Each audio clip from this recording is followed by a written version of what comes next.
అందరికీ నమస్కారం అండి. రాష్ట్రంలో మద్యం పాలసీ గడువు మరికొద్ది రోజుల్లో ముగియనుంది. ఈ నేపథ్యంలో కొత్త మద్యం విధానాన్ని అమలు చేయాలని చంద్రబాబు సారథ్యంలోని రాష్ట్ర ప్రభుత్వం కీలక నిర్ణయం తీసుకుంది. అందులో భాగంగా కొత్త మద్యం విధానాన్ని సెప్టెంబర్ 1వ తేదీ నుంచి అమలు చేయాలని ప్రభుత్వం నిర్ణయించింది. మంత్రివర్గ ఉపసంఘం నివేదిక ఆధారంగా ఈ కొత్త మద్యం విధానాన్ని అమలు చేయనుంది. మద్యం పాలసీ అంటే ఆదాయం కాదు, ప్రజల ఆరోగ్యం ముఖ్యమనే విధంగా ఏపీ ప్రభుత్వం అడుగులు వేస్తుంది.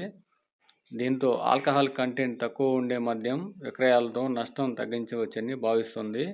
అంటే మద్యం కారణంగా పేదల ఇల్లు ఒళ్ళు గుల్ల కాకుండా చూడాలని ప్రభుత్వం నిర్ణయించింది. ఆ క్రమంలో బారాల్లో కూడా గీత కార్మిక వర్గాలకు 10% షాపులు కేటాయించాలని సీఎం చంద్రబాబు అయితే నిర్ణయించారు. అది ఫ్రెండ్స్ సమాచారం. అయితే 1వ తేదీ నుంచి ఈ కొత్త విధానాన్ని అయితే అమలు చేయబోతున్నారు. ఈ సమాచారాన్ని మరికొంతమందికి షేర్ చేయండి. ఇలాంటి మరిన్ని అప్డేట్స్ కోసం మన ఛానల్ని సబ్స్క్రైబ్ చేసుకుని ఫాలో చేసుకోండి. Thanks for watching friends.